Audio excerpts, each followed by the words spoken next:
So first, can we please give it up for not just a dear friend and a remarkable leader, but a true workforce county executive, Stuart Pitman. I am so grateful to be his partner in the work. I am so grateful to be here, and I was just speaking with Brandon earlier. And first, can I give a shout out to Mountain Maryland and Western Maryland and all the folks who came out from here. I'm so grateful because, Brandon and I were just speaking, and I'm, again, just think about the work that he was able to do out in Mountain Maryland and why now it's continuing to translate all throughout the state. The beautiful thing about this conference, the beautiful thing about this gathering, the beautiful thing about this get-together is this is all of us. This is Maryland. And this is the beauty of our entire state. I mean, look at this room. You have people who are representing every single section and segment of our state. From Allegheny and Garrett and Washington County and all the way over to Queen Anne and Kent. Yeah. Eastern Shore represent. Southern Maryland. I love it. All of our St. Mary's and Charles and Calvary. Y'all travel well. Y'all travel well. All our folks up from Harper and Cecil County. Can we get somebody? There we go. Loud and proud like that. So I know we have some Baltimore County, some Anne Arundel County here as well. What about our Prince George's and our Montgomery County folks? Y'all recognize it? Of course you are. Of course you are. This is Maryland, y'all. This is us.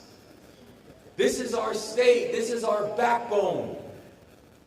When we talk about that this is going to be Maryland's decade, I mean that. And I've let every single governor in the country know that we are not coming for second place.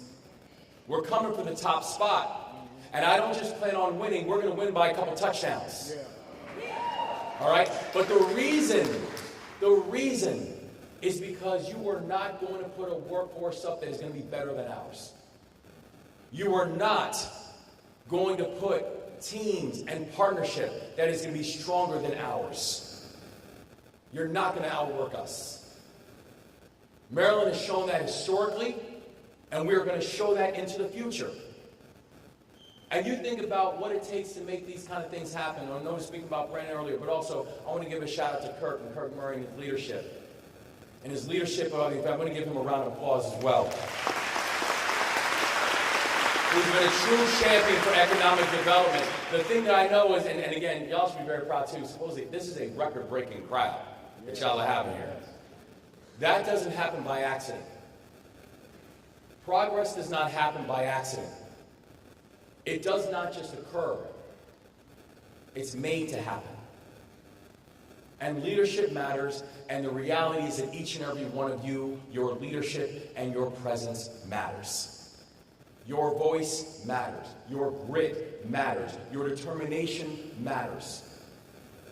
Because we see the product of your work every single day in our communities. And I'm thankful in not just what you do, but I'm thankful for this group because of how you do it. And who you make sure that we're fighting for. That when you look out across all your various communities and all your various neighborhoods, you understand and you see Marylanders who are unemployed or underemployed, and some who are just lacking opportunities, and some who, despite all their best efforts, life just got in the way. And when you see them, you don't see people that need to somehow be protected or saved. When you look at those individuals, you see them as assets that need to be unearthed. You see them as jewels that need to be realized. You see them as potential that needs to be supported. The amazing thing, and when I think about this conference, is, I know the title is Raising the Bar. And I get it. But in many ways, what your work is doing, it's not about raising the bar. It's about eliminating it.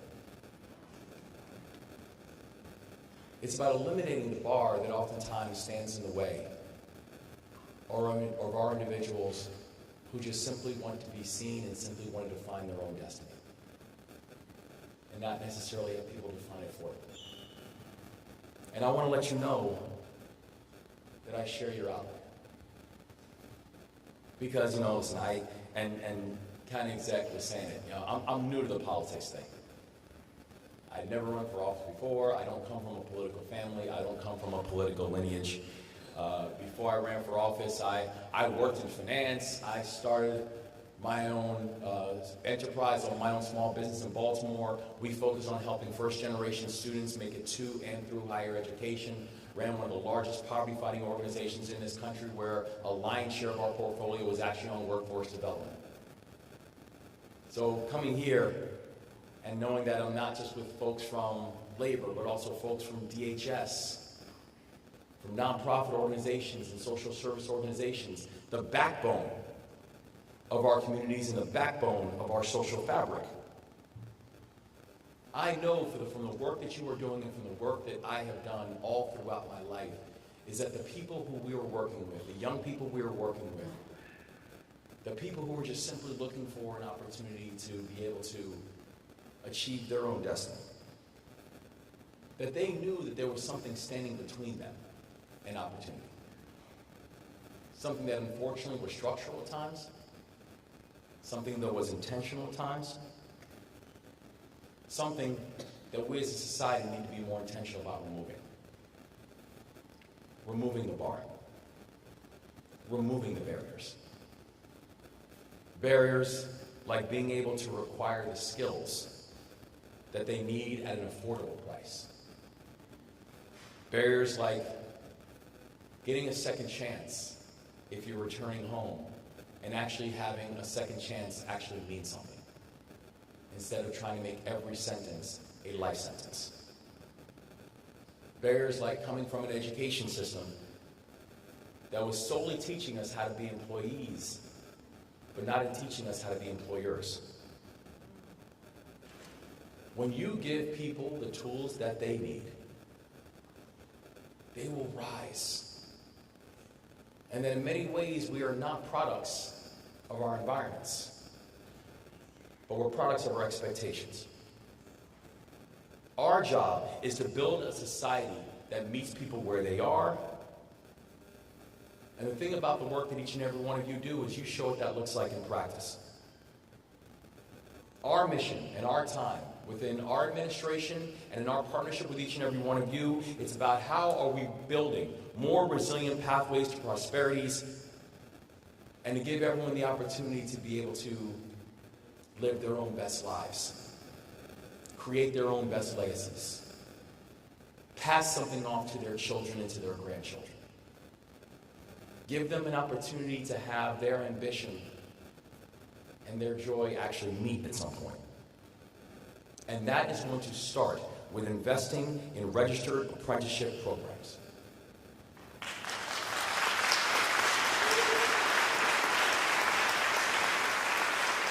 That is going to start by stopping defining success as one individual or arbitrary path. I tell you, there's a great quote.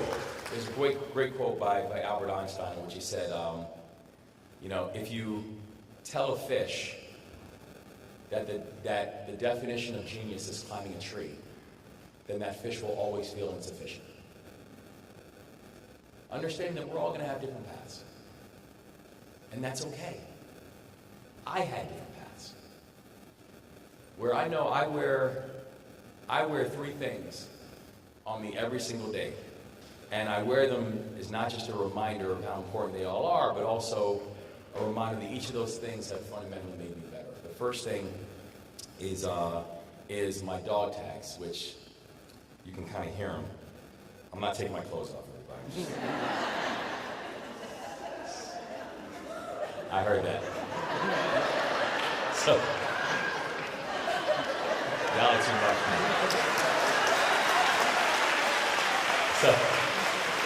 So these are my dog tags. And I got these when I was 17 years old, when I first joined the military. I was too young to sign the paperwork, because I was only 17. My mother had to sign the paperwork for me. And but after my teenage years, she would sign whatever paperwork that they put in front of her. But I wear these because it is a consistent reminder to me of the role that the military played in my life and continues to play. But also the fact that while it was a different path from some of my peers and was a different path from some of my friends, that was my path. The second thing is my wedding ring. I've been married to my best friend for 16 years now.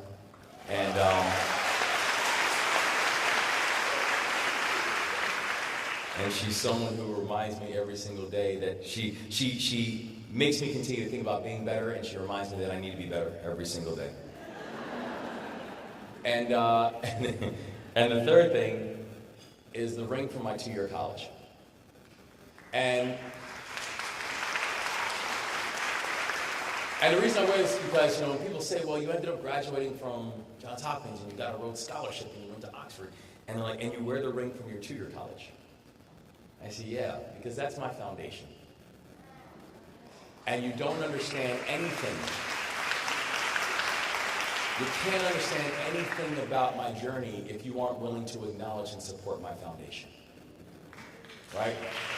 We all have our different pathways. We all have our different journeys. We're all just like our fingerprints. We're unique. And we celebrate that uniqueness. And the reason that we invest in these type of platforms is we want every single person in our state to know that your journey is respected, your journey is supported, and your journey is yours. And you should be proud of that. So whether that individual journey means that you're going to explore a career in carpentry, or a career in HVAC, or healthcare, or the iron trade, or any number of pathways that will support our apprenticeships, we need you. And you are the foundation of everything that's going to make our state successful. We need you to embrace that, and we need you to be proud of it. And we need to change this narrative that in order to be successful, that every single one of our students need to attend a 4-year school, because it's just not true.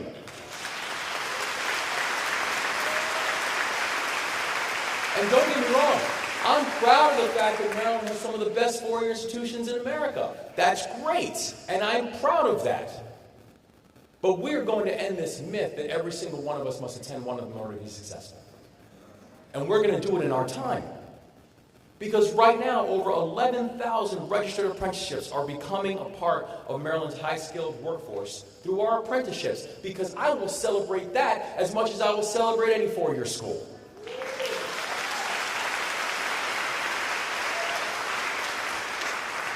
I'm proud to stand shoulder to shoulder with a bipartisan group of legislators. So let's be clear, there is not one political party that has the market cornered on good ideas on this. I'm proud to stand shoulder to shoulder with a bipartisan group of legislators in the Maryland General Assembly that increased the number of registered apprenticeships to 60,000 by the year 2030. 60,000 opportunities. And in just 8 months of this administration, we have laid the groundwork in order for us to get there, because my first budget, literally days after inauguration, included $5 million for the Maryland Apprenticeship Training Program. That includes $1 million in tax incentives for employees to make sure they're prioritizing hiring apprentices. that we, in our first legislative session, we work with the Maryland General Assembly to secure funding that's going to build out apprenticeship programs in outdoor recreation and also in law enforcement. That in our first months, we created the first in the nation platform, a service year option and Maryland Core platform, that Maryland is now the first state in this country that is offering a service year option to our high school graduates.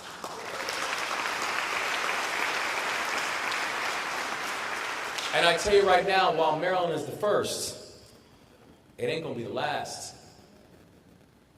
Because service will help to save us. We've got to be a state that gets to know each other again. We've got to be a state that serves together. In this time of this political divisiveness and vitriol, in this time where every single conversation seems to start with an idea of where politically are you? What's your political party, as if it's some sort of birthright fiefdom? Where people somehow seem to care more about where the idea came from than is it a good idea? I believe deeply that service is going to save us. That Maryland is going to be a state that will get to know each other, and we're going to get to know each other because we're going to work together. We're going to get our hands dirty together.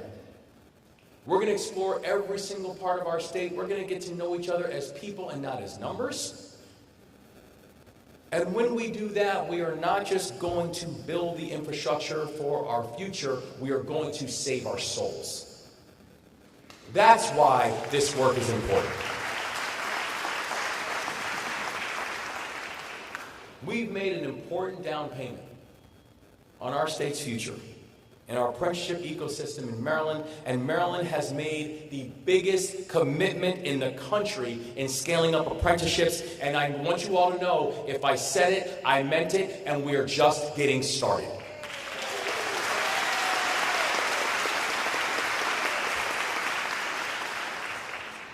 But this work really does start with all of you. And that's why I'm so proud to be here today and so proud to work with you every day. Because without you, none of this is real. You're the fuel. You are the foundations. You are the ones who are working in our communities every single day. You are the ones who are not just helping to set the vision, you're helping to set the pace. And you're the reason that this state is going to win. And so whether you are from the Department of Labor or a local workforce development program or a regional workforce council, you are the reason that we're going to win this fight. And by the way, I do want to give a special shout out to the leaders from Maryland's 32 different American job centers that are providing Marylanders with support that they need.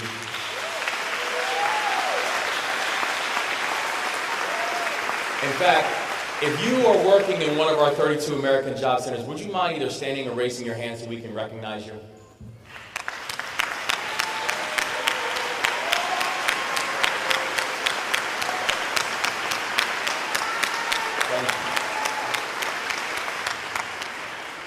And by the way, you know what? And I'd be remiss if I also didn't give a special shout out. Secretary Portia Wu is a rock star. I am so happy to work with her every single day. Where's Secretary Wu?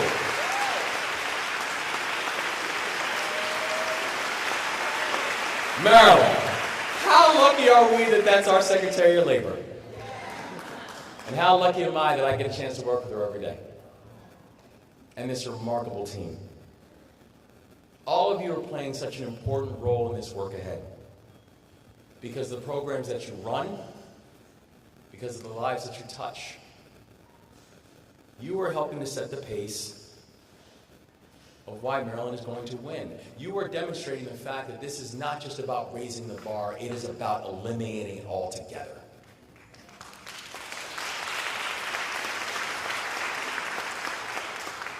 Now, as many of you know, that there are some fiscal headwinds that we're facing ahead.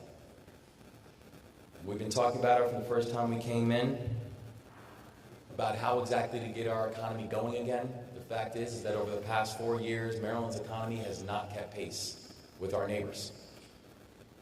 that Maryland's economy right now is the same size as it was 4 years ago. Maryland's economy has grown by 0.2% over the past 4 years, while the average state around the country, their economies have grown by 7.5%. We are currently ranked 47th in economic momentum. That shouldn't be Maryland. That shouldn't be us. And I can tell you right now, in our time together, it won't be. But it won't be because of you all. Because in order to build a strong economy, we need a strong middle class. In order to need a strong middle class, it means we need to create jobs and opportunity. We need to have folks who are getting the tools that they need to not just grow and compete, but to go out there and win. We need to make sure that we have an economy that includes everybody and not just some. We need to make sure we have opportunities for people to be able to grow and thrive and hire and start their own things. It means we need to make sure that every single person, no matter their station and no matter their start, they see themselves in the future of our economic growth, and they see themselves rooting for our economic future.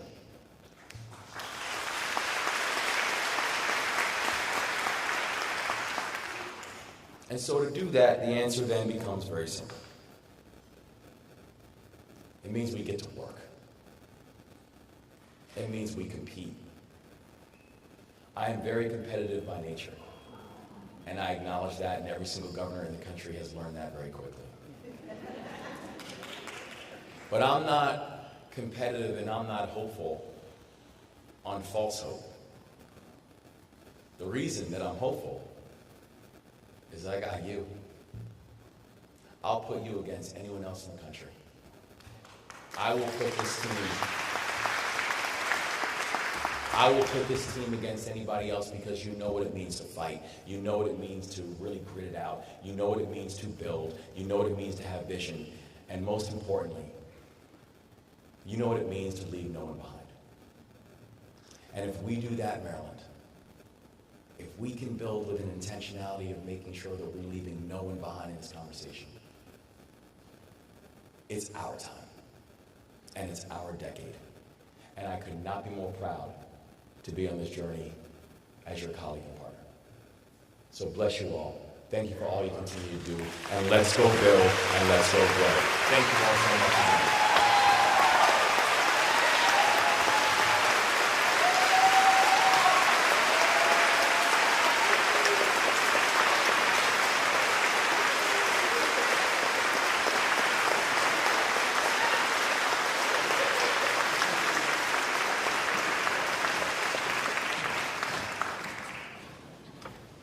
Isn't our governor just the best?